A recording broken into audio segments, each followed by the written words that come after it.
Salut, ici Gilles César. Je suis très heureux de t'accueillir dans cet nouvel épisode de notre podcast, La Black Box du marketing digital. Aujourd'hui, ce qu'on va voir, on va voir une thématique qui est très très importante, c'est de savoir comment faire pour créer une stratégie simple et efficace pour réussir ton business. D'accord? Et je pense que c'est une thématique qui est importante parce que la plupart du temps, lorsqu'on veut essayer de se lancer, par exemple, en entrepreneuriat, ou bien on veut essayer de développer le business qu'on a déjà, on n'a pas toujours la bonne stratégie, on n'a pas toujours le bon système ou bien la bonne technique pour pouvoir non seulement trouver le bon produit, trouver le client qui va acheter ce bon produit et enfin avoir les bonnes stratégies pour faire la promotion et la vente de ce produit-là. Donc, je vais te partager en trois étapes simples. J'espère que tu vas pouvoir peut-être prendre de notes si possible. C'est vrai que c'est un épisode de podcast, mais je pense que c'est une réflexion que je veux aussi t'amener à faire en même temps. Donc, dans ces trois étapes, on va voir premièrement savoir de façon précise quoi vendre. Qu'est-ce que tu veux vendre? Est-ce que tu veux vendre des produits physiques? Tu veux vendre des produits numériques? Ou bien tu veux vendre les deux? D'accord? Quoi vendre? Très important. Deuxièmement, on verra de façon concrète à qui vendre. Est-ce que tu vas vendre aux femmes, aux hommes, aux enfants, aux vieux, ou bien aux entreprises, ou bien aux particuliers? Quelle est ta clientèle cible? Quel est l'avatar de ta clientèle cible? C'est ce qu'on va voir dans la deuxième partie. Et enfin, dans la troisième partie de ce podcast, je vais te montrer de façon concrète quelle est la meilleure stratégie pour vendre. C'est-à-dire, on verra de façon concrète comment vendre. Donc, trois choses. Quoi vendre? À qui vendre? Et comment vendre? J'aime pas trop compliquer les choses. J'aime vraiment simplifier, euh, la manière de concevoir toutes les stratégies ou bien toutes les actions que je dois prendre pour mon business parce que lorsque c'est trop compliqué, j'ai été victime de ça par le passé.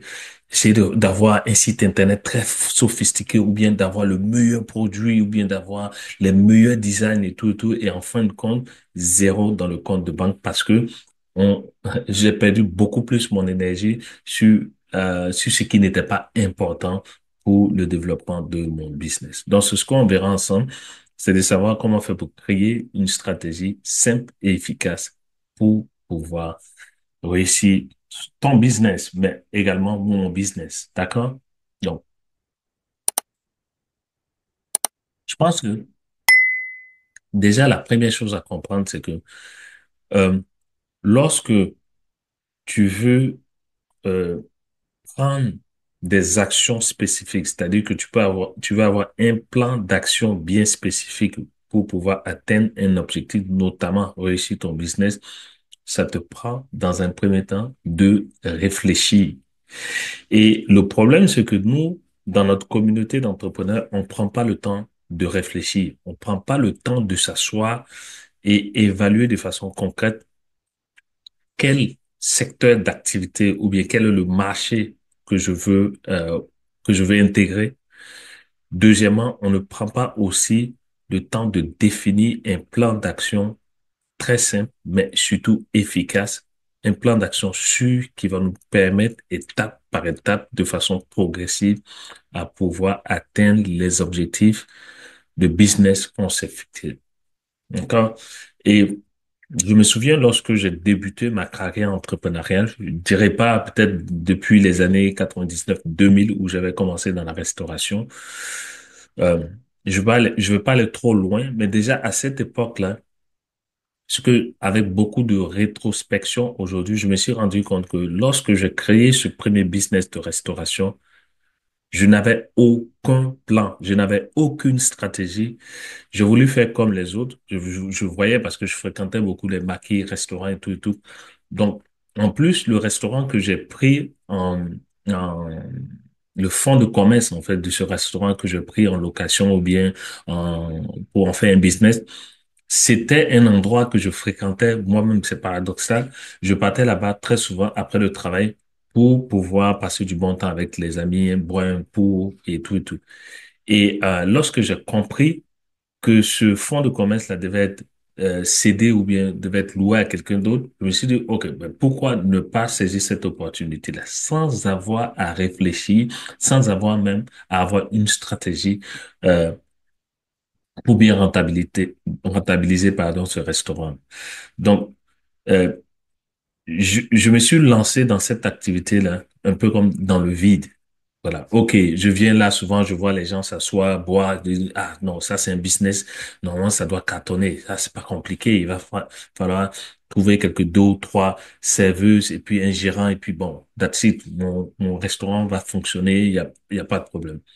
Mais au bout de une semaine, deux semaines, trois semaines, je me suis rendu compte que euh, c'était pas, la réalité en fait était tout autre parce que il me fallait gérer les humeurs des serveuses, il me fallait trouver un bon gérant qui n'allait pas gérer ce business pour lui-même son propre compte et m'assurer aussi d'avoir de la clientèle parce que la concurrence était rude dans la zone où se trouvait mon restaurant. Ça veut dire qu'il y avait d'autres maquis restaurants qui cartonnaient à cette époque-là dans la zone.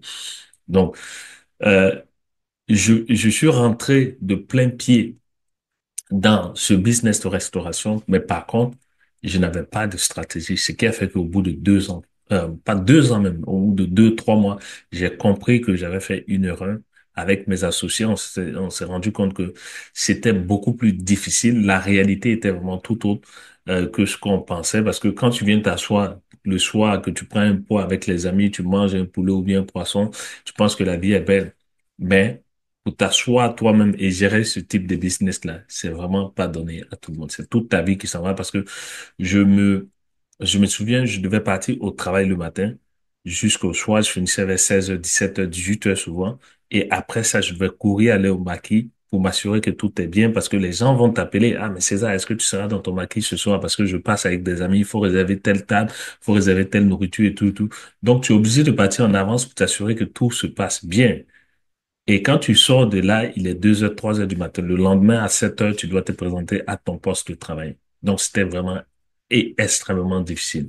Donc, ça, c'était une étape, mais je veux dire que lorsque surtout en 2015, j'ai décidé de me lancer à temps plein, vraiment dans l'entrepreneuriat, être mon propre patron, comme tout le monde peut l'appeler, parce que je travaillais en Amérique du Nord en tant que conseiller bancaire pour une institution financière canadienne et j'ai démissionné. J'ai quitté le Canada et je suis revenu en Europe avec ma famille où je vis présentement en Allemagne. Et je me suis dit, OK, je vais être mon propre patron. Oui, voilà, je vais lancer mon propre business. En son temps, c'était vraiment à la mode de lancer des business en ligne et tout, des cours en ligne, des coachings et tout ça. Parce que je voyais beaucoup de YouTubeurs faire ça, hein. J'en parle en fait dans mon livre, même, de marketing digital rendu facile pour les entrepreneurs. Au début du livre, dans la partie introductive, j'explique comment je suis rentré en fait dans le domaine du business en ligne, dans le marketing digital. Et il faut dire que également, lorsque j'avais pas appris de mes leçons, de mes échecs, je dirais, par le passé. Parce que lorsque j'ai commencé à créer mes business en ligne, c'était beaucoup plus euh, un blog que j'avais utilisé. C'était le blog qui s'appelait richafrique.com que j'avais moi-même créé. J'avais utilisé en fait un logiciel gratuit qu'on appelle WordPress. Je sais pas si tu as déjà entendu parler. Je me suis formé un peu sur Internet, comment on fait pour créer moi-même mon propre blog. Et j'ai créé le blog. Je regardais un peu Internet, sur Internet, pardon, ce qui fonctionnait. J'ai créé mon propre blog. Le truc, c'est que lorsque j'ai créé le blog, j'avais aucune stratégie derrière qui allait me permettre d'attirer les bons clients. J'ai créé le blog et après, je me dis, OK, quel produit, service il fallait créer pour pouvoir attirer les personnes? Quel est le contenu des cours? Qu'est-ce que je devais faire comme accompagnement en termes de coaching et tout, si quelqu'un éventuellement était intéressé par mes produits. Pendant 12 mois, je n'ai absolument rien vendu. C'est l'une de mes sœurs qui a eu pitié de moi, je dirais. Elle a fait un premier achat en ligne. Et cet achat-là, je sais c'était combien? En tout cas, c'était moins de 30 euros. Je crois 28 euros, quelque chose comme ça. C'était pratiquement insignifiant. Et j'ai remercié ma sœur parce que, voilà, elle s'était rendue compte que, voilà, il fallait soutenir son frère.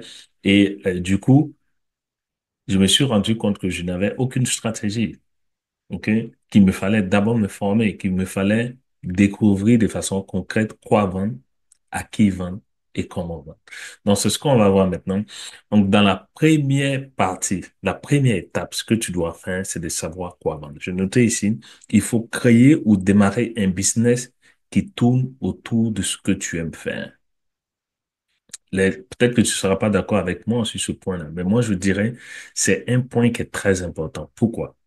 Parce que si tu veux lancer un business, ou bien tu veux chercher à vendre un produit que tu n'aimes pas toi-même, tu ne pourras pas derrière faire une bonne campagne de marketing. C'est-à-dire que tu ne pourras pas promouvoir ce produit-là. Pourquoi? Parce que tu n'as aucun attachement, tu n'as aucun sentiment, tu n'as aucune émotion vis-à-vis de ce produit-là. D'accord?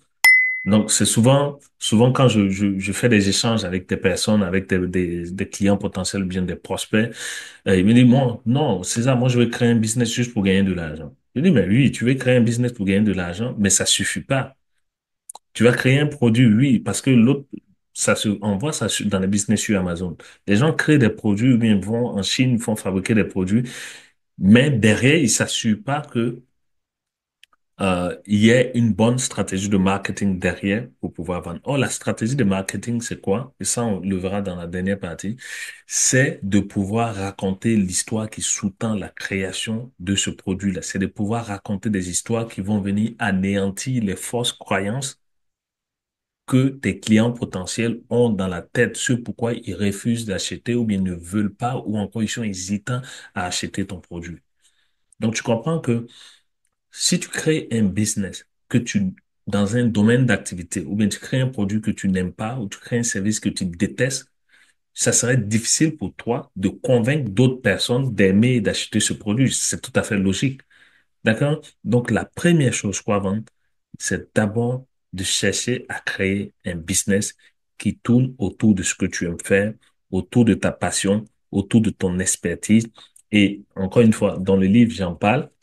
Peut-être il y a d'autres personnes qui ne seront pas d'accord avec moi, mais je sais que moi, par le passé, j'ai essayé de vendre des produits et services que j'aimais pas. J'ai pas pu faire la promotion et ces business-là sont tombés à l'eau.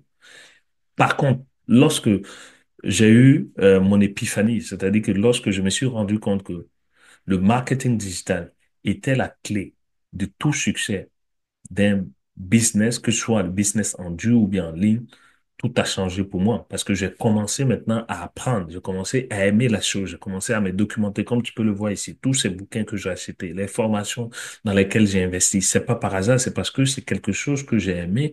Aujourd'hui, je suis devenu expert dans le domaine et je peux m'asseoir, j'ai cette légitimité là pour pouvoir euh, avoir des discussions, avoir peut-être des échanges, créer des produits, des services, des formations, des coachings, des masterminds qui tournent autour de cette expertise-là.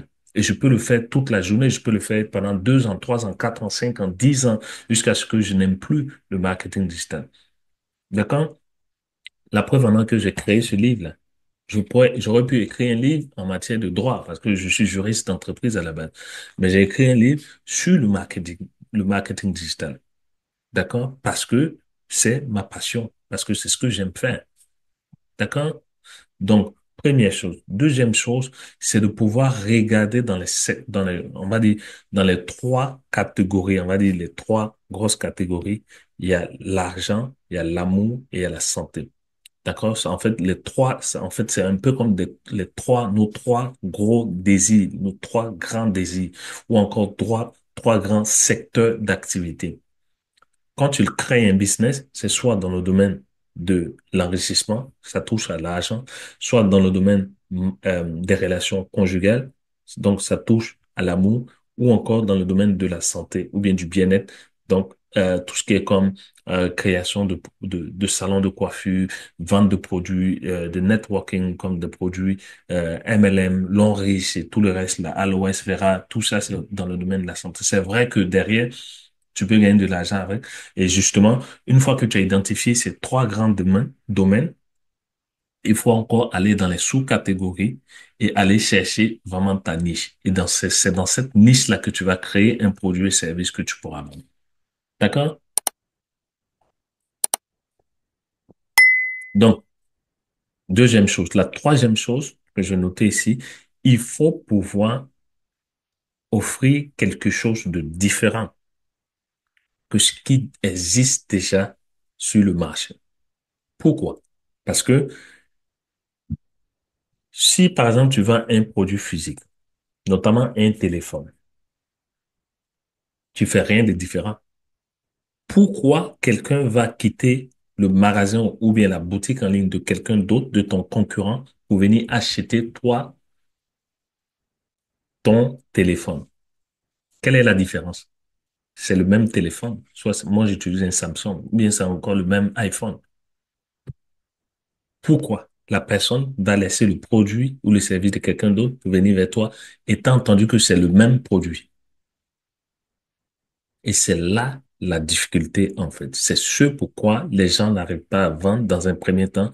C'est parce qu'ils vendent toujours la même chose que les autres. Tu vas me dire, mais César, on va pas chercher à réinventer la roue. Oui, je suis d'accord avec ça.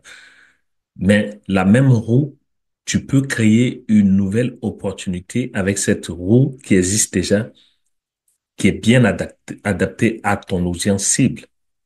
D'accord? Tu peux créer, par exemple, une offre, pas un produit, une offre, ça, on verra ça dans la dernière partie, une offre qui est rattachée à ce produit-là, mais qui aussi contient d'autres produits ou services que tu peux vendre. Et c'est ce qui va te rendre unique. Et c'est vraiment ce pourquoi tu vas te différencier des autres. D'accord? Et c'est ça, en fait, qui sera ta nouvelle opportunité. Le problème, c'est que quand quelqu'un vient dans ton écosystème, bien vient dans ton magasin, bien sûr ta boutique en ligne, c'est parce il est à la recherche d'une solution ou bien d'un produit et service qui va lui donner satisfaction et lui permettre d'atteindre un résultat bien précis. Même si tu vends des produits physiques, même si tu vends des chaussures, je t'ai bien dit, il y a trois grands marchés, ou bien trois gros désirs que l'être humain cherche à, il y a l'amour, l'argent, la santé. OK? Donc, toi, ta nouvelle opportunité, ça doit être une sous-niche, bien une sous-catégorie des sous-catégories pour que les gens puissent laisser le produit ou service qu'ils utilisaient par le passé, qui ne leur a pas permis d'atteindre le résultat qu'ils souhaitent et venir vers toi, espérant que tu puisses leur donner un nouveau véhicule ou bien un nouveau moyen pour pouvoir atteindre le résultat qu'ils recherchent. D'accord? Donc, première étape, elle est fondamentale, savoir de façon concrète quoi vendre. D'accord?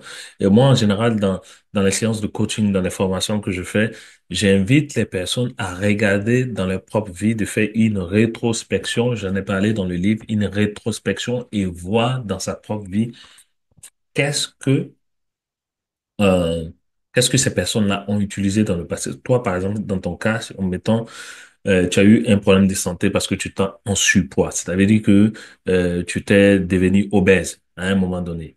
D'accord? Et tu as eu des problèmes de santé, des problèmes cardiovasculaires, plein de maladies et tout et tout. Donc, ce que tu as fait, tu as cherché à trouver des remèdes pour perdre du poids. Notamment, tu as acheté des médicaments, tu as acheté des compléments alimentaires, tu as suivi un régime amaigrissant, tu as fait appel à un coach et tout et tout. D'accord? Et aujourd'hui, tu as retrouvé la bonne santé. Si toi, tu veux créer un business qui tourne autour de la perte de poids, qu'est-ce que tu vas faire? Tu vas aller faire une rétrospection et voir par le passé qu'est-ce que tu as fait, quels sont les médicaments que tu as pris, quels sont les produits que tu as pris, ou bien qu'est-ce que tu as fait comme activité sportive qui t'a permis aujourd'hui de perdre du poids.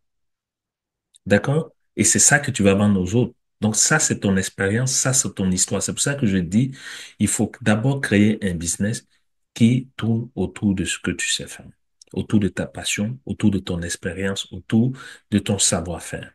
D'accord? Première étape. Deuxième étape, une fois que tu as trouvé le produit, tu sais exactement quoi vendre, c'est d'aller rechercher la personne à qui tu vas vendre ce produit.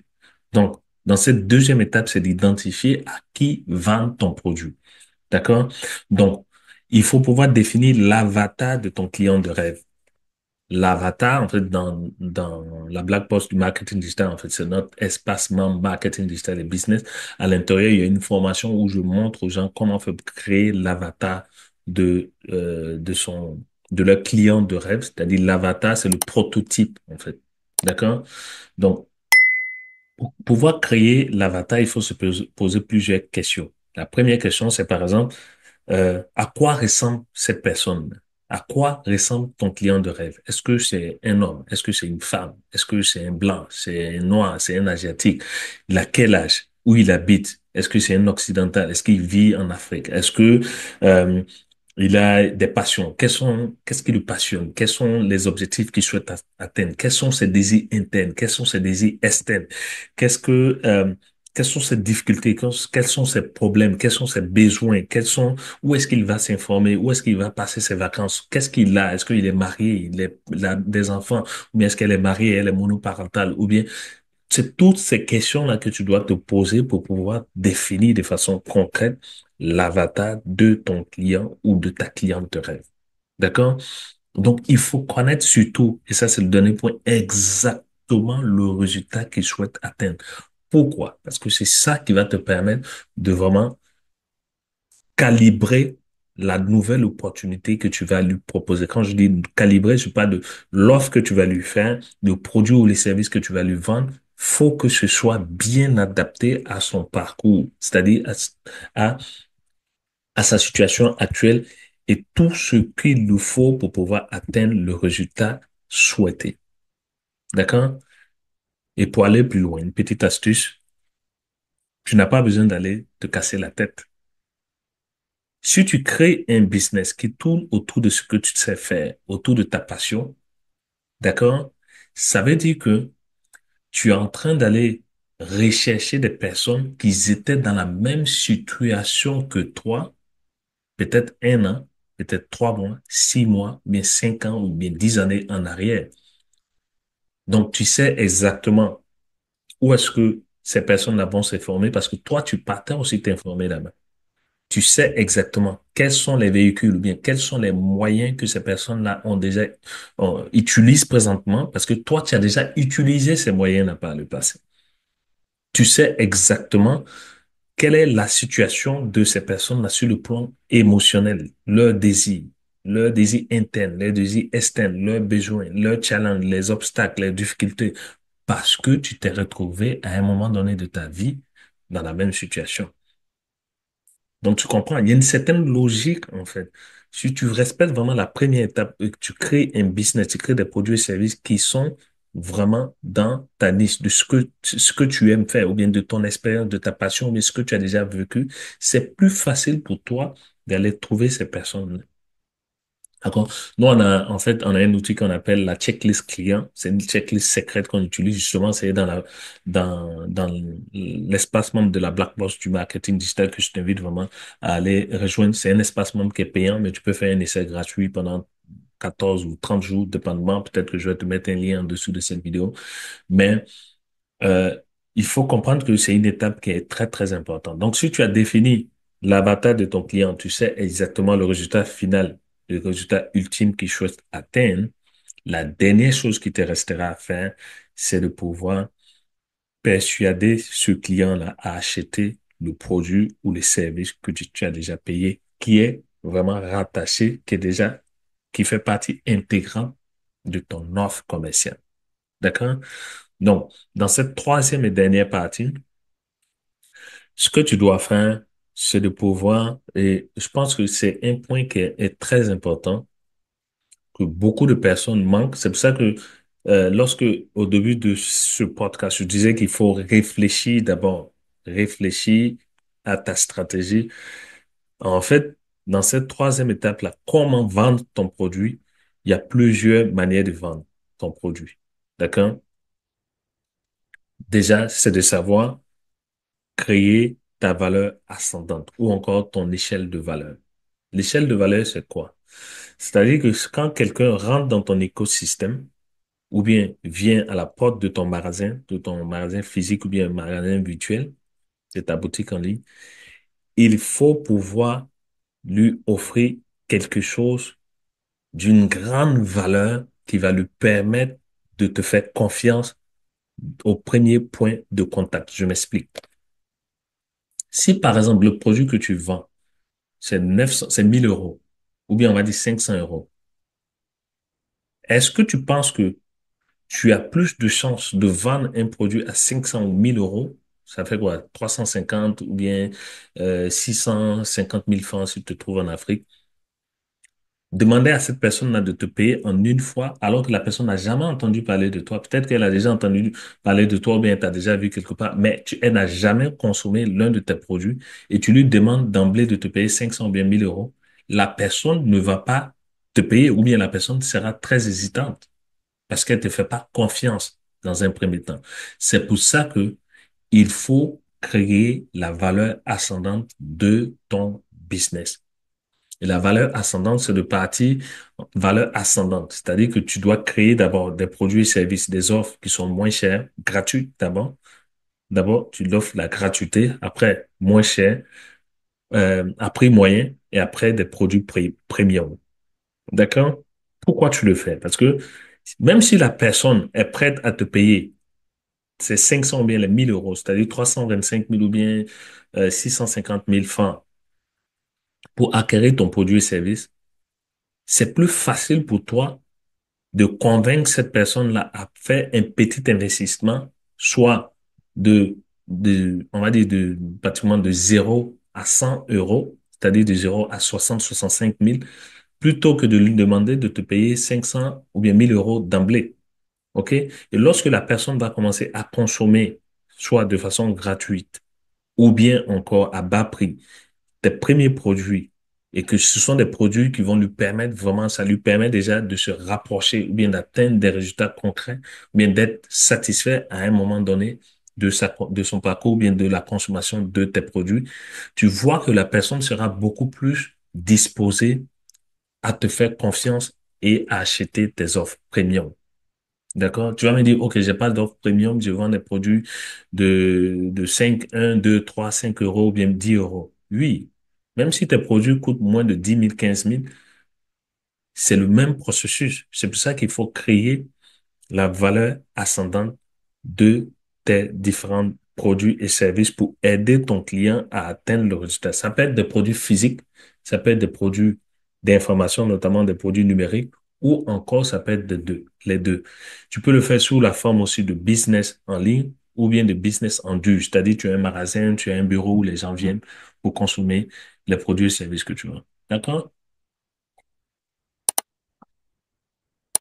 Donc, savoir comment vendre. Ça te prend aussi, je l'ai noté ici, de créer une offre irrésistible. En fait, l'offre irrésistible, ça fait quoi? Ça augmente la valeur perçue des produits physiques que tu vends ou encore des services que tu vends. Ça peut être aussi des produits d'information.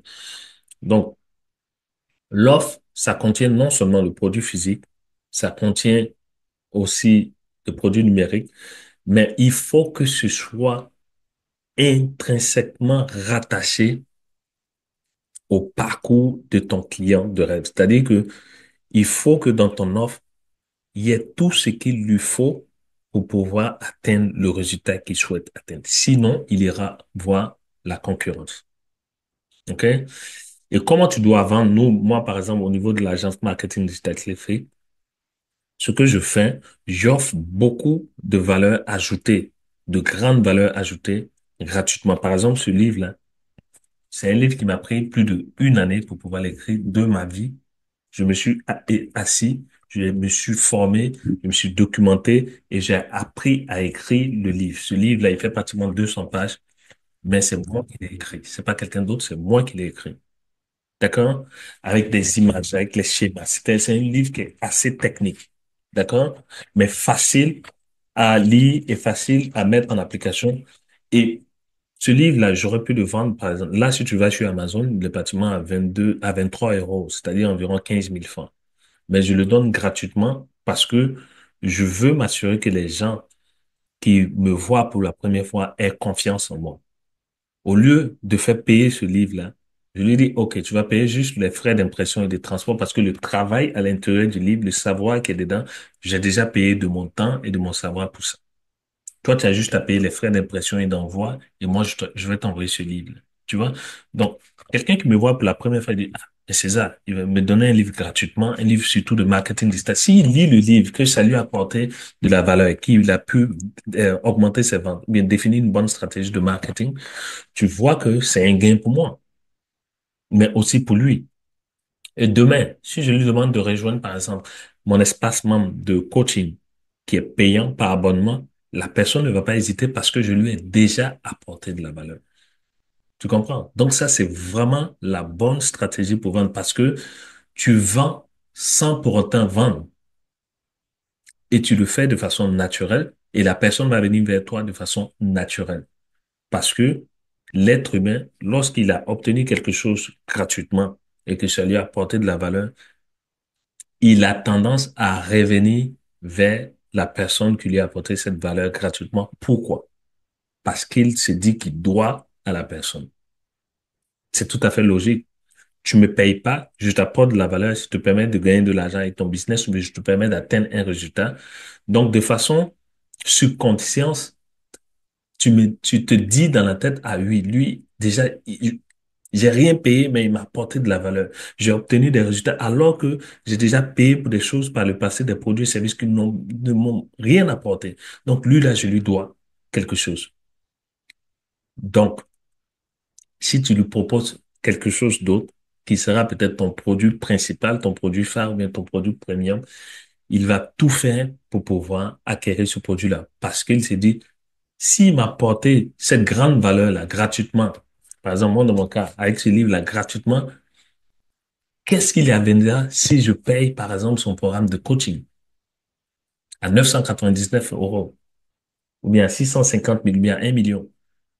Tu comprends un peu? Donc, c'est cette stratégie-là que tu dois avoir lorsque tu es en train de chercher à vendre. Donc, ça, c'est la bonne stratégie pour pouvoir vendre sans donner l'impression de vendre. Parce que c'est là la difficulté. Il y a beaucoup d'entrepreneurs qui ont de bons produits et services. J'ai souffert de ça. C'est d'apprendre vraiment à vendre sans vendre. C'est quelque chose qui a été une difficulté pour moi parce que je suis une personne introvertie. J'aime pas montrer ma face. Ou bien, même si j'aime montrer ma face, j'aime aider.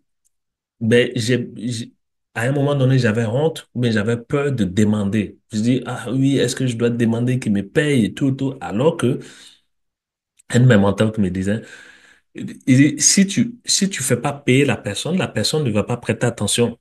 C'est seulement en faisant payer la personne que la personne peut utiliser le produit et service que tu vends pour obtenir des résultats. Donc, celui qui paye, il prête attention. Celui qui ne paye pas, qui veut obtenir les choses gratuitement, ne prête pas attention et n'obtient pas les résultats. Donc, si tu veux vraiment servir ton client, tu as vraiment l'amour de ton client, tu veux vraiment l'aider au plus haut niveau, il faut le faire payer très, très cher. Quand mon mentor m'a dit, c'est lui, oh, OK, ça c'est quelque chose de nouveau, c'est un message nouveau. Mais c'est vrai, voilà. D'accord? Donc, après, il y a une autre stratégie, hein. Après, il y a une stratégie qu'on appelle le hook story offer, c'est-à-dire de la part, l'histoire off, euh, que peut-être je vais revenir là-dessus dans une autre épisode de podcast. C'est-à-dire, c'est un système où tu crées d'abord ton offre. Après, il y a l'histoire qui sous-tend la création de cette offre-là ou bien des différents produits que tu vends à l'intérieur de cette offre. Et après, tu vas créer le hook. Le hook, en fait, c'est l'hameçonnage. Quel est le produit, service ou bien qu'est-ce que tu vas créer pour pouvoir attirer son attention? Ça peut être une vidéo, ça peut être une image, ça peut être un produit, service que tu peux lui donner gratuitement pour l'attirer dans ton écosystème, lui raconter ton histoire et après lui proposer ton offre qui contient justement ta nouvelle opportunité. Mais ça, je pense que je vais faire une autre épisode de podcast là-dessus. Donc, enfin, pour terminer ce podcast-là, en tout cas pour cette troisième partie, comment vendre, il y a une technique qu'on appelle la technique de persuasion. Pour persuader ton client, pas convaincre. Parce que convaincre, c'est de forcer ton client à acheter ton produit pour toi-même, ton propre bien. Persuader, c'est de pouvoir faire en sorte que le client ou la cliente prenne la décision d'acheter ton produit ou service pour son propre bien. Mais c'est à toi de l'amener sur le bon chemin, c'est à toi de lui donner, surtout avec l'histoire que tu vas lui raconter, de lui montrer la bonne part ou bien la bonne manière de pouvoir atteindre le résultat qu'il souhaite atteindre à travers le produit et le service que tu vas offrir. C'est pour ça que les gens n'arrivent pas à vendre. Moi, j'arrivais pas à vendre parce que je voulais toujours convaincre les autres d'acheter pour moi-même mon propre plaisir. Ça ne fonctionne pas. Donc, la persuasion, la technique de persuasion, la première chose que tu dois faire pour bien réussir cette technique de persuasion, qui est en quelque sorte la vente, c'est de pouvoir euh, rejeter tous les anciens véhicules ou bien moyens utilisés par tes clients. Je donne un exemple. Moi, par exemple, dans le marketing digital, si quelqu'un vient vers moi pour dire, OK, je veux réussir, je veux vendre beaucoup plus. D'accord? Je sais que cette personne-là a déjà utilisé la publicité Facebook pour chercher à vendre. Ou bien a déjà utilisé un site Internet classique, un site Internet, ben, qui fonctionne pas. En fait, c'est une brochure numérique. Ou bien n'a pas de site Internet. Que la personne vienne vers moi. Je lui dis, écoute, tout ce que tu as utilisé par le passé, c'est zéro.